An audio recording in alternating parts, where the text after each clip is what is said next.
Okay, here is an event that is not directly related to the book per se, but it's indirectly related to the topic. The book discloses how much toxicity has gotten into foods produced in North America, primarily USA and Canada.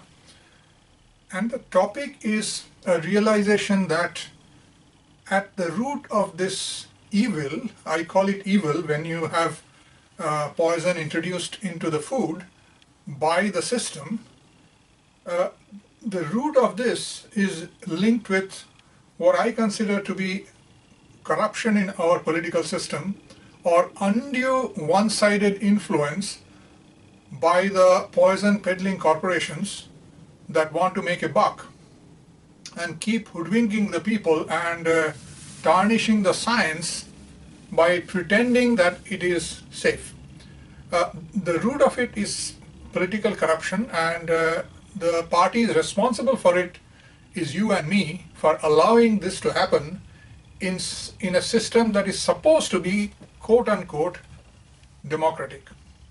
So the book is one step in exposing how bad our food has gotten compared to food anywhere else on the planet.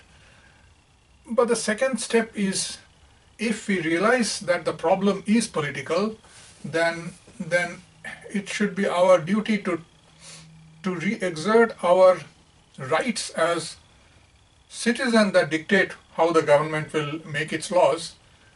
And one of the ways to do that is bring this topic of poisoning of our food into the main political debate arena.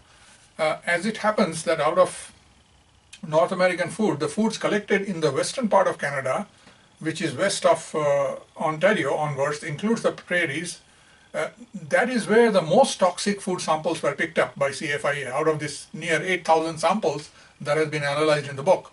So Western Canada is, in my way of thinking, the epicenter of poisonous foods. So what I managed to do was somehow make this topic of asking the provincial government, Lana Pafam, to consider banning glyphosate from British Columbian agriculture. This petition, this effort, I managed to pass it to the municipality, my municipality of Delta, to consider whether they should write to the provincial Minister of Agriculture for banning glyphosate. So this item is now in the general meeting agenda today for discussion by the municipal councillors and the senior staff, whether they should support this petition, whether they should write to the Minister of Agriculture for British Columbia, or whether they should not do it for whatever reason.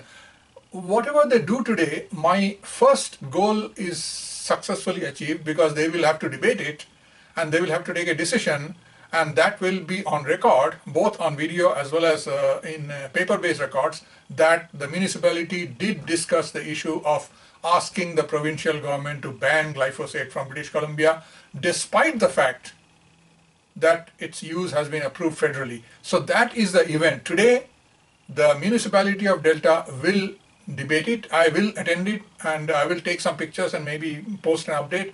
I don't know what they will do, but the fact that they will debate it is considered by me as a positive step, maybe the first of its kind. I don't know if any other municipality across Canada and United States has ever discussed the possibility of local governments, the state and the provincial governments, banning it in spite of the fact that its use has been federally approved. I don't know if anybody else has done that, but this is the aim.